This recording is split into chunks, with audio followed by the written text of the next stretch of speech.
यहाँ तक जानकारी हुई कम से कम गिनती में तो हम आ गए। ऐसा नहीं है, पार्टी नीतियों के साथ जब समझौता करती है तो उस पर प्रतिबद्धता भी जतानी आवश्यक होती है और र्यूमर कोई भी उड़ा सकता है। मैं आप लोगों को ब्रेकिंग न्यूज़ देना चाहता हूँ। भारतीय जनता पार्टी अपने सभी सांसदों की टिकट काटने जा रही है, एक के सिवाय। दिल्ली और लखनऊ आचार संहिता के पहले विस्तार हुए हैं, उस आधार पर कहा जा सकता है कि विस्तार हो सकता है। क्या मोदी काशी नहीं अयोध्या मतलब फैजाबाद का करने वाले हैं रुख? कैसे बीजेपी ने दे दिया है जयंत चौधरी को धोखा? क्यों संजय निषाद राजभर के साथ हो गई ठगई? वाकई मिशन 400 पार की स्क्रिप्ट ने छोटा कर दिया एनडीए के सहयोगी दलों का किरदार? आखिर बीजेपी में किस किस का कटने वाला है चुनावी टिकट? नमस्कार, मैं हूं संजीव चौहान। लोकसभा चुनाव के लिए बीजेपी की सीटों का गणित फाइनल है और जिस पर हम आज करने वाले हैं आपसे बात।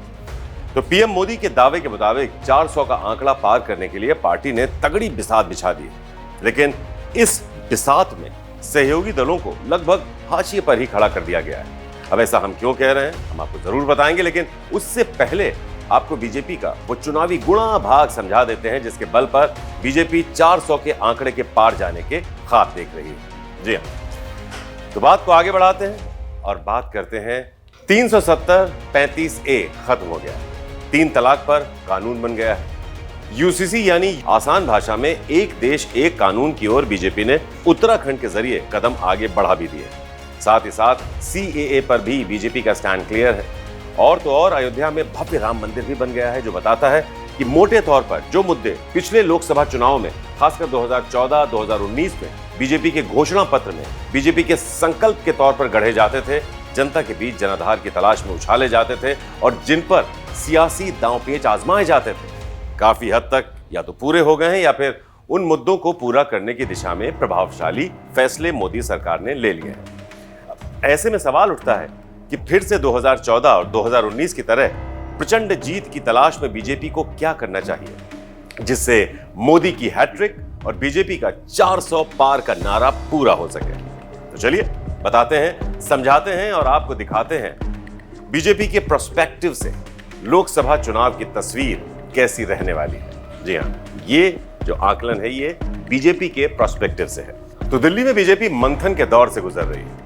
लोकसभा चुनाव की टिकटों को लेकर पार्टी अपनी रणनीति को हकीकत में तब्दील कर रही है और ऐसी अटकलें हैं कि बीजेपी इस बार यूपी में मिशन 80 को पूरा करने के लिए कुछ बड़ा दांव चलने वाली है। और ऐसे में अखिलेश यादव की भविष्यवाणी तो आपको याद ही होगी और अगर नहीं याद है तो जान लीजिए, हम आपको फिर से याद दिला देते हैं। अखिलेश दावा कर चुके हैं कि यूपी में बीजेपी के मौजूदा सभी सांसदों का सिवाय एक को छोड़कर लोकसभा चुनाव का टिकट कटने वाला है और जिस एक का अखिलेश ने नाम नहीं लिया था वो नाम काफी हद तक पीएम मोदी का ही माना जा रहा है। और कयास तो यहां तक लगाए जा रहे हैं कि मोदी काशी छोड़कर अयोध्या यानी फैजाबाद के संसदीय क्षेत्र का रुख करने वाले हैं ताकि राम मंदिर निर्माण के मुद्दे को भरपूर तरीके से भुनाया जाए। अगर ऐसा होता है तो फिर बीजेपी के खेमे में बवाल मचना तय है, क्योंकि फिर कई बड़े नाम हैं जिनका टिकट अखिलेश के मुताबिक कटना चाहिए, जिसमें राजनाथ सिंह, स्मृति ईरानी, वीके सिंह जैसे तमाम दिग्गज शामिल हैं। तो सियासत है ये साहब, लेकिन इसमें ऐसा कि नहीं होगा या वैसा हो जाएगा। अगर ऐसा नहीं हुआ तो ये नहीं हो सकेगा, ऐसे वैसे न कितने अनगिनत दावे और उन पर टिकी तमाम संभावनाएं हमेशा बनी रहती हैं और वक्त के साथ कभी सच बनकर सामने आती हैं तो कभी फितूर बनकर या जुमला मानकर भुला दी जाती है। लेकिन वही बात, वही हकीकत बन पाती है जो जनता से सीधा कनेक्ट करती है। और राम मंदिर बनने के बाद से तो बीजेपी की हर एक बात उसे जनता से, जनता की राम लला से जुड़ी आस्था के जरिए ही सीधा कनेक्ट करती है और बीजेपी को देती है राम मंदिर के सहारे विरोधियों को चारों खाने चित्त करने का हौसला। खैर, लोकसभा चुनाव की तैयारी है, टिकट बंटवारे की बारी है। ऐसे में एक तरफ बीजेपी के छोटे मोटे नेता तो छोड़िए साहब, दिग्गज नेताओं के बीच भी अपने अपने लोकसभा टिकट को बचाने की रोचक मारामारी। तो दूसरी तरफ इस बात पर हलचल तेज है कि बीजेपी के सहयोगियों के साथ आखिर होने क्या वाला है। कैसे अखिलेश की साइकिल से कूद नैतिकता के आधार पर विरोधियों की ओर से उछाले जा रहे कीचड़ में कमल के साथ अपनी किस्मत आजमाने की कोशिश में लगे जयंत चौधरी का सियासी भविष्य बदलने वाला है।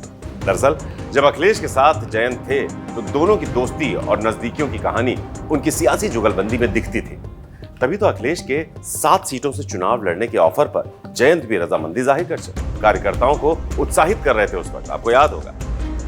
फिर वक्त बदला, चौधरी चरण सिंह को भारत रत्न मिला और भी तमाम जनता से जुड़े मुद्दे और चौधरी परिवार और उनके जनाधार से जुड़े घटनाक्रम घटे और फिर जयंत हो लिए बीजेपी के साथ।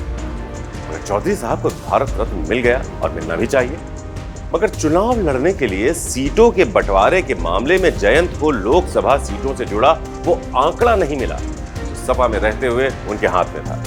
क्योंकि खबर पुख्ता है, सपा के साथ जो जयंत 7 सीटों पर पश्चिम यूपी में अपनी पार्टी का दबदबा दिखाने के लिए जोर आजमाइश कर रहे थे, उन्हें अब बीजेपी महज 2 या फिर ज्यादा से ज्यादा 3 सीटों तक सीमित रख रही है। और चुनाव बाद मंत्रालय मिलेगा या नहीं, इसका फैसला तो चुनाव बाद ही होगा।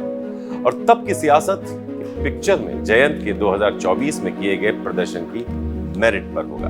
जी हाँ, ये सब कुछ तय हो पाएगा कि जयंत से कितना फायदा हुआ पार्टी को।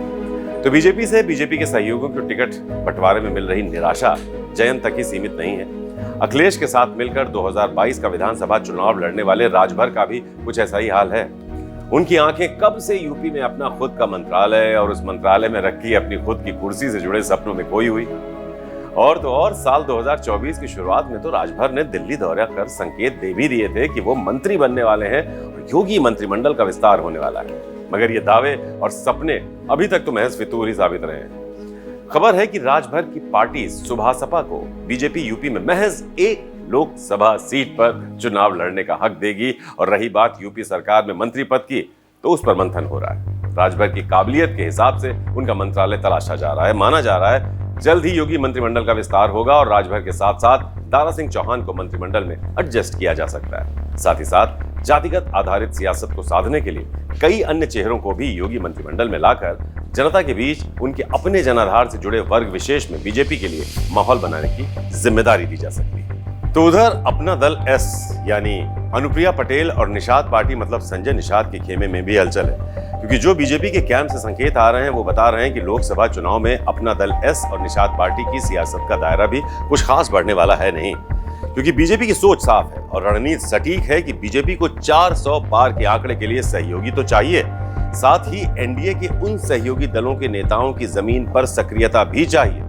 और तो और उन सहयोगियों का जनाधार भी बीजेपी को हर कीमत पर चाहिए, मगर सिर्फ अपनी शर्तों पर, अपने तय मापदंडों पर, जो स्पष्ट करता है अपना दल एस यानी अनुप्रिया पटेल के दल को भी बीजेपी के विजन 400 पार की स्क्रिप्ट में कैमियो रोल यानी छोटा सा किरदार ही मिलने वाला है। और लगभग तय है कि अनुप्रिया पटेल को यूपी में 2 से ज्यादा सीटें चुनाव लड़ने के लिए किसी भी कीमत पर नसीब नहीं होगी। और ऐसे में संजय निषाद भले ही जमीन पर कितनी भी सक्रियता दिखा रहे हैं, उन्हें भी एक या फिर बीजेपी के दिल्ली दरबार की बहुत मेहरबानी हुई तो ज्यादा से ज्यादा 2 लोकसभा सीटें ही अपना सियासी कौशल दिखाने के लिए मिलेंगी।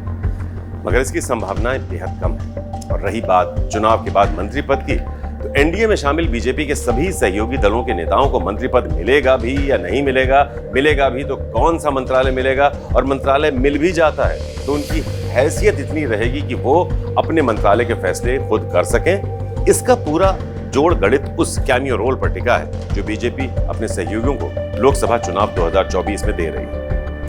अब बीजेपी के सहयोगी दल और उनके सियासतदान अपने छोटे से किरदार को बखूबी निभाकर अपने दमखम से मास इंपैक्ट के जरिए बीजेपी के 400 पार के सपने को पूरा कर ले जाते हैं। तब कहीं जाकर बीजेपी के सहयोगियों के असली सपने पूरे होंगे। अगर बीजेपी तब उनसे खुश हुई, वरना तो यही माना जा रहा था और यही कहा भी जा रहा था और यही साबित हो जाएगा कि बीजेपी ने सहयोगियों को दे दिया है झुनझुना। तो फिलहाल इस खास पेशकश में मेरे साथ इतना ही। फिर होगी आपसे मुलाकात किसी नए मुद्दे पर एक सटीक आकलन के साथ। तब तक कीजिए इंतजार, बहुत जल्द मिलते हैं आपसे। नमस्कार। उत्तर प्रदेश की हर खबर से अपडेट रहने के लिए श्रेष्ठ यूपी को करें सब्सक्राइब, बेल आइकन दबाएं और देखते रहें श्रेष्ठ यूपी।